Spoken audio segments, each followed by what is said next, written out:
Hi guys! Welcome back to my channel. My name is Jonah and I will be answering questions about Ingu. So for this video, we're going to talk about the frequently asked questions of Ingu applicants regarding the application process. So kung ikaw ay interesado mag-apply sa Ingu, panoorin mo ang video na ito. Alright. So unahin muna natin yung tanong na gusto talaga nating masagot 'pag nag-a-apply tayo ng trabaho. Magkano bang sahod? 'Di ba? So the answer for that would be 130 pesos per 50 minutes. So sa Ingo, ang isang class ay 25 minutes. So that's going to be 65 pesos per 25 minutes. Kung gagawin nating parang per hour, you'll be conducting two classes for that 1 hour, and that would be paid 130 pesos. That would be 50 minutes only kasi 25 minutes ang iyong actual class, and then you'll be given like a 5-minute break. And during that time, you can take your CR break, water break, and take the time to put in your lesson notes. After a class, you'll be needed to put lesson notes for you to get paid. Pero napakaiksi lang naman nun. You're just going to put your message to the student, at least two new vocabulary, so two words na natutunan during the lesson, and two sentences na napag-aralan din ninyo. Okay? So next question, regarding money pa rin, syempre. Aside from the regular rate, meron bang incentives? The good news is, yes, meron po. Meron pong incentive sa Ingu. So you can earn up to 2,000 pesos per month. So paano mo ba ma-achieve yung 2,000 pesos per month? Sa Ingu, ang sahuran ay dalawang beses sa isang buwan. So that would be every 15th and the last day of the month, either the 20th, 30th, or the 31st of the month. And per cutoff, per 15 days, you can earn up to 1,000 pesos of incentives. Paano mo ma-achieve yun? So if you are able to conduct 100 classes during that cutoff, you'll be given 500 pesos of incentives. And kung doon sa buong cutoff na yon, wala kang cancellation. Like hindi ka nag-absent, hindi ka nag-cancel ng lessons at all, you'll be receiving an additional of 500 pesos. So that would be a total of 1,000 pesos per cutoff. So kung naabot mo pareho yung incentive criteria for the first cutoff and the second cutoff of the month, you'll be receiving 2,000 pesos of incentive sa loob ng isang buwan. O, di ba? Sayang din yun. Okay. So, kada kailan nga ba ang sahuran? I think I answered this earlier. Every 15th and last day of the month. And kung sakaling mag-fall ang payday sa Saturday or Sunday, automatically, the Friday before ng weekend na yon ang magiging sahod. So, mas maaga mo siyang ma-receive. Okay, next. Ano nga ba ang mode of payment? That would be via GCash. So, napaka-convenient ng mode of payment ng Ingu. That would be via GCash. So, hindi mo na kailangan magpa-cash in and then you'll be needing to be deducted 2%. Ganon kadalasan, di ba? Like sa 7-Eleven. And for those who are thinking na, paano yan, di magbabank transfer ako, magbabawasan yung sahod ko. There is actually a way para hindi mo kailangang mabawasan, like when you transfer your money from GCash to your bank account, you can go to your GCash app and then make a CIMB account.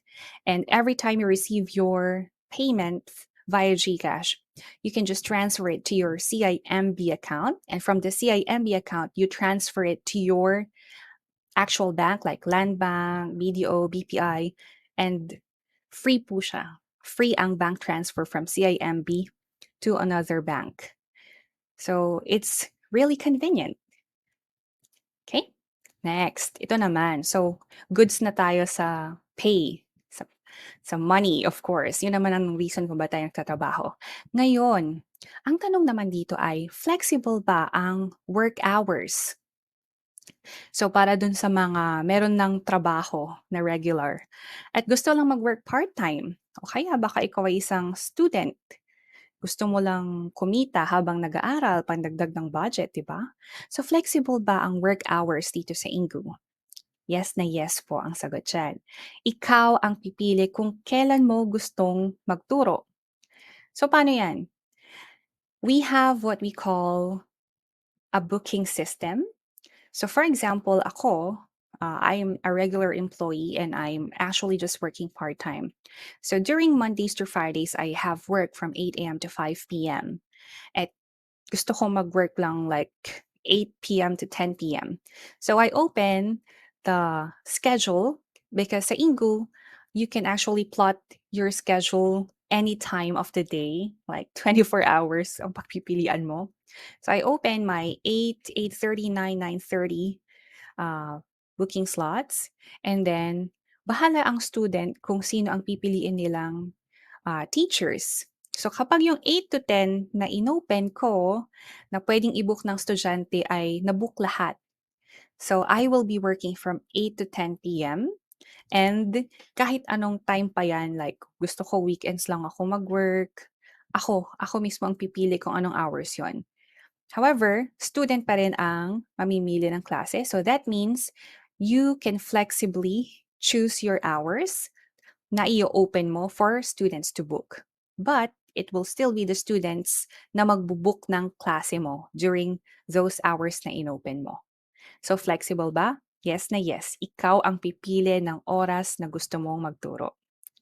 Okay, ngayon naman, flexible nga ang hours, pero meron bang minimum work hours? Sagot dyan ay, wala. Unlike other ESL companies na nagre-require sila ng minimum work hours per week, like I've read about some ESL companies na i-require ka na mag-work for at least 10 hours, 20 hours, 30 hours sa isang linggo. Dito sa Ingu, wala.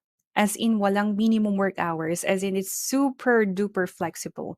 You can choose your own hours. At kung tinatawag ka, gusto mo mag-work lang ng isang klase sa isang linggo, it's fine. And even if gusto mong hindi mo na magklase ng isang buwan, 2 buwan, it's totally fine. However, dapat meron kang isang conducted class sa loob ng 90 days. Otherwise, you will be noted as inactive. So your status will become inactive and you will need to do a reapplication. So, 90 days, 3 months, best. Napakadali lang naman siguro mag-conduct ng isang klase sa loob ng 90 days para hindi ka maging inactive. Right? So, ngayon naman, provided ba ang teaching materials? Diba? Flexible nga, pero baka ma-stress naman akong gumawa ng sarili kong materials. So, no. Hindi mo po kailangang gumawa ng sariling lesson plan, lesson material, provided ng Ingo ang teaching materials. It's super duper chill. Sa materials mismo ay nandoon na ang instructions na dapat mong gawin. Pag may question and answer portion, meron na din pong sagot doon. So you're going to ask the question and the answer is already provided, pero hindi siya makikita ng student, syempre. Later on, papakita ko sa inyo kung ano bang itsura ng isa sa mga lesson material ng Ingu. Okay, next one. Do we need to download apps for teaching? The answer is no. Nuh-uh. You don't need to download any apps for teaching because Ingu's platform can be accessed via an internet browser. So you can open it on Google Chrome, Firefox, Microsoft Edge. So napaka-hassle-free ng Ingu. Kung mapapansin niyo, super duper hassle-free. Okay, next naman natin sagutin ay, sino-sino nga ba ang students ng Ingu? Mainly po, Japanese ang students. Pero meron ding Koreans, Taiwanese, Thai, Chinese. Ang alam ko meron ding Spanish and other nationalities, but mainly Japanese talaga ang students sa Ingu. So kung Japanese ang students, kailangan mo bang matutunang mag-Japanese? No. You only need to be proficient in English. Dahil nga, magtuturo ka ng English, hindi ka naman magtuturo ng Japanese. So, ang students dito dapat at least merong basic knowledge sa English. So, napaka-hassle-free. You don't need to learn Japanese in order to teach. Okay, dito naman tayo ngayon sa requirements. So kung interesado ka nang mag-apply, ano nga ba ang requirements? Required ba ang college degree? Ang teaching experience? How about certificates? So this is the good news. No, hindi po required ang lahat ng yan. And sa Ingu, pwede ba ito sa mga students? The answer is yes, as long as you meet the requirements. So pwede dito ang kahit sino as long as you meet the minimum requirements. So let's check. Ano nga ba ang requirements para maging eligible kang pumasa or magturo dito sa Ingu? Okay, so these are the minimum requirements. You must be at least 18 years of age. So wala pong maximum age na required. You can be like senior citizen and still be working. It's fine. You can be a student as long as you're already 18 years old. Next one, you must be proficient, of course, in English. Kasi magtuturo ka ng English. So, paano ka magtuturo kung hindi mo alam yung basic English? So, you need to know about the subject-verb agreement, yung sa grammar, syntax. Kasi, you will be giving corrections. Kunwari, may sinabing sentence ang student and mali. May mali dun sa sentence construction niya. You need to teach the student kung ano ba yung tamang way ng express ng sentence na gusto niyang sabihin. Okay? Next, you must have a headset and a webcam. It doesn't need to be high-end kasi we are providing a video class. So dapat makita ka ng student, that's why you need to have a webcam. And you're going to talk to the student, kaya dapat meron kang headset. It doesn't have to be a noise-canceling headset. There are actually ways para ma-minimize ang noise kahit na hindi noise-canceling ang iyong headset. Like you can download CRISP, KRISP application. And I actually did that during the time that I was still applying sa ESL companies. I just downloaded CRISP, tried the free trial version. Pero ngayon, I availed na yung year-long na CRISP. Okay, next one, you must have a computer or a laptop. Ang Ingu website, ma-access yan sa phone. Pero teachers are required to open it sa computer or laptop to be able to provide yung best na video class. Kasi may mga parang kumbaga kung ikaw magtuturo ka sa phone, medyo mahirap siya eh. Kasi kung magta-type ka ng corrections sa student, you're going to open the chat option. And dapat nakikita ka niya. So, paano yun? Gaganon ka, di ba? Mahirap. So, required po tayo na mag-open ng lessons sa computer or laptop. Okay? Next one is to have at least 1 Mbps internet connection, both for upload and download. And that would be using a Tokyo server kapag nag-conduct ka ng speed test sa speedtest.net. So, napakababa. 1 Mbps lang. All right. So, here are other requirements or additional requirements. You must, for Filipino tutors, you must be residing in the Philippines. Unfortunately, for Filipinos na nasa ibang bansa, currently, hindi po sila eligible to apply. And you must also have TIN because Ingu will be deducting 2% sa ating sahod. That would be passed over to BIR. So, sumusunod sila sa batas ng Pilipinas. And that's only 2%. So, if that's 130 pesos per hour or 50 minutes, you'll be receiving 127.4 pesos per hour.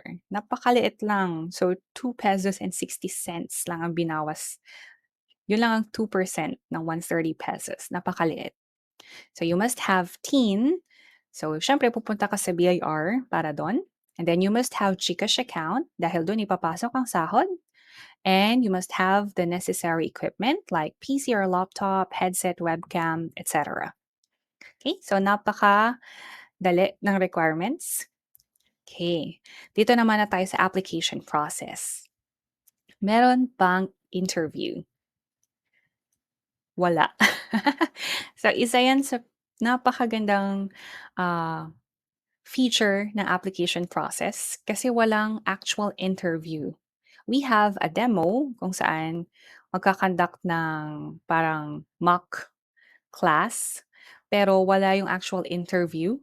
So, para dun sa mga taong kinakabahan masyado during interviews, tapos siyempre hindi naman tayong lahat is magaling sa interviews, right? Meron yung kakabahan ka, magaling ka naman talaga, pero 'pag meron ka ng kausap na tao na kung anong tinatanong tungkol sa'yo, kakabahan tayo. Minsan it could affect, um, our answers, our performance. So dito, super chill, walang interview. However, we have what we call a language test, which will be discussed later on. So dito na tayo sa paano nga ba mag-apply. So, kung gusto mo mag-apply, panoorin mo ang video. Start natin sa umpisa. So, how can I start the application? So, let's summarize the application process. First is we have registration, wherein we put in our basic information. Siyempre, yung mga name, nationality, and others. Second would be the English and internet connection test. So, we have the minimum requirements, di ba? So, dito sa part na ito, iti-test mismo yung capability ng equipment mo. And then, syempre, yung English test. Well, walang interview pero dito nila makikita kung proficient ka nga ba in English. Don't worry kasi mas i-discuss natin yan later on. So, this is just a summary of the process. Susunod dyan is receiving the training materials. So dito, hindi siya actually yung may kausap ka tapos iti-train ka. You'll be receiving links kung paano nga ba kinakandak ang lesson. So meron ng recorded video, tas dun mo ibabase. And then of course, meron yung mga written mismo na paano ba ang steps, ano ba yung kailangan mong gawin. Nandun naman, babasahin mo, pag-aaralan mo. And then you need to complete the training and complete a demo lesson. So dito na, ito na yung final test. So dito na malalaman kung papasa ka nga ba. Kung pwede ka nga bang maging Engoo Tutor or not. And if you pass, you can start teaching. Okay, so let's discuss it further. So first step one is to go to this website. I'm going to include this comment so you can just click on it. So that's teach.ingu.com/app/teach/apply. Okay, step 2, ito na yung registration part. So you're going to fill out the online form.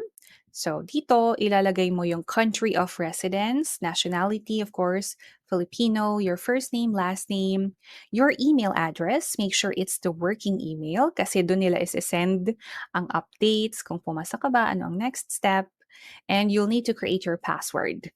After that, you're going to upload an ID. So make sure that it is a picture of an official photo ID. Nandiyan naman yung list. And after that, you will click the checkbox. I certify that I am over 18 years old kasi nga ang requirement ay at least 18 years of age. Next one. So after mong complete yung registration part, you'll be receiving an email and you need to confirm. So you just click confirm email to finish setting up your account and ipoprompt ka na sa next step. Okay, so after confirming your email address, magkakaroon ng message dyan, which will prompt you to click continue tutor application. So click on that. Okay, step 5, you will proceed to the next step, which is the video test. to check your audio and video. So paano ba yan? Okay, let's check it first. Welcome to the computer test. So dito, i-determine yung environment mo. So, ito yung lalabas. Can you see the video and hear the audio? So, syempre, merong video and audio dyan. This is just a screenshot. So, if you can hear and see the video, just click yes.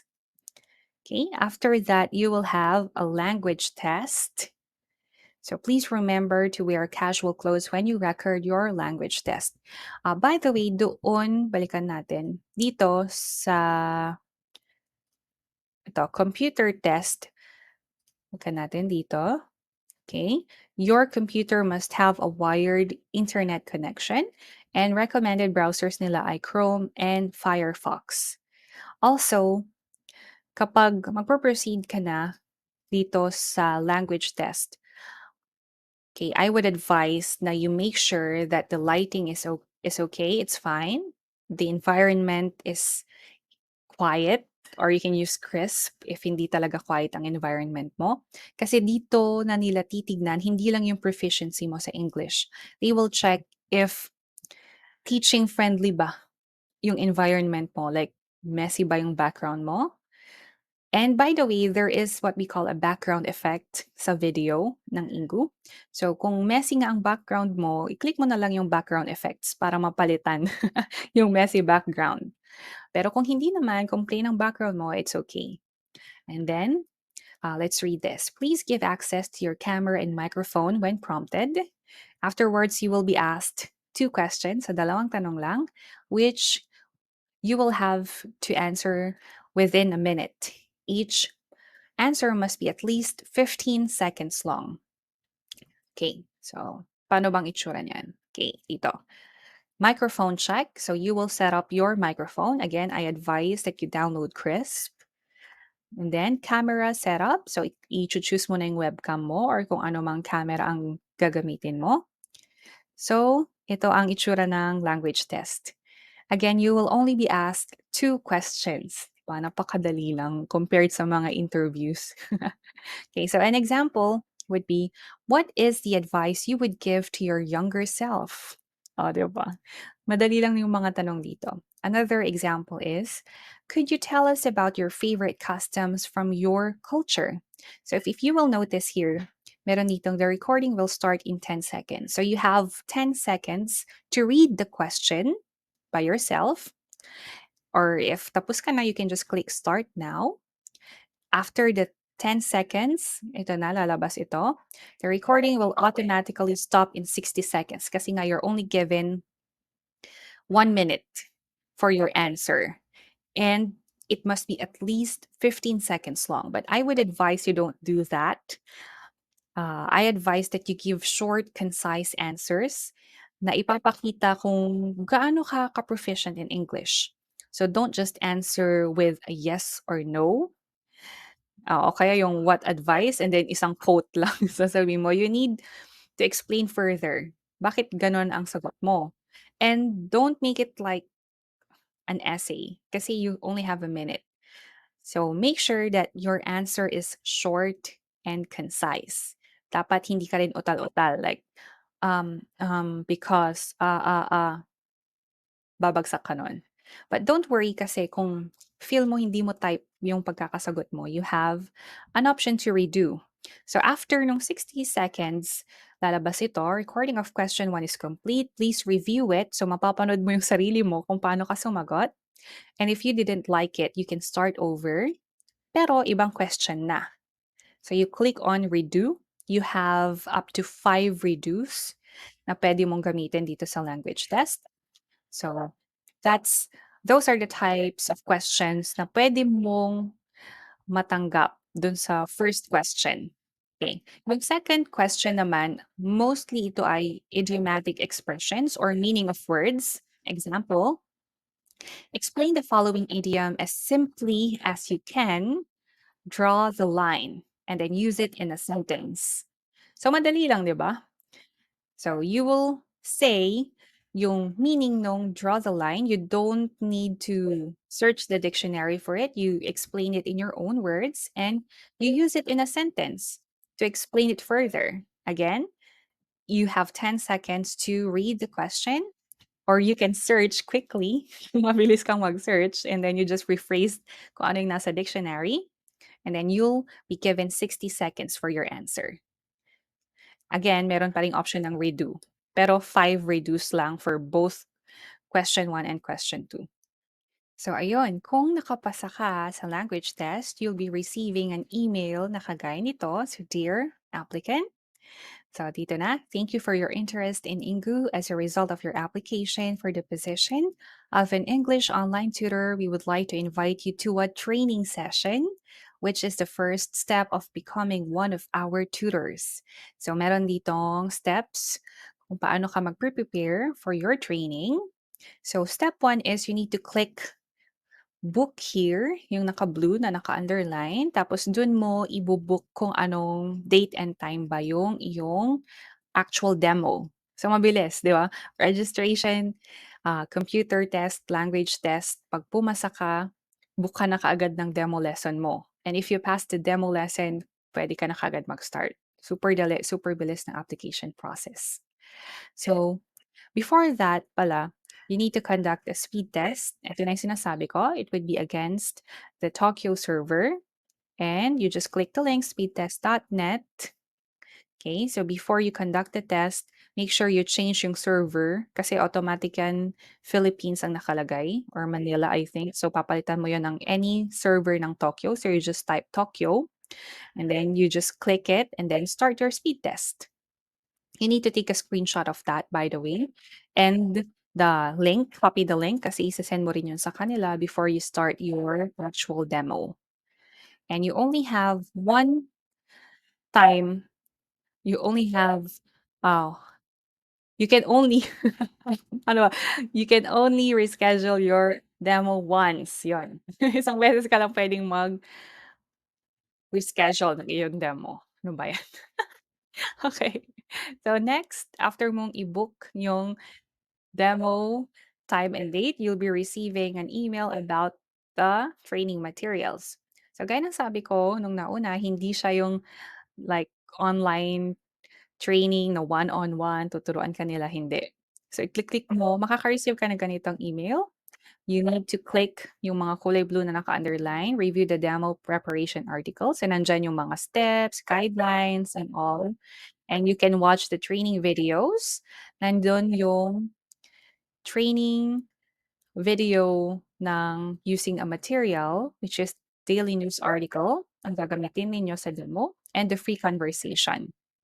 There are also FAQs na click mo yung mga usual questions na tinatanong ng applicants, nandun din. So, babasahin mo lang talaga. Okay?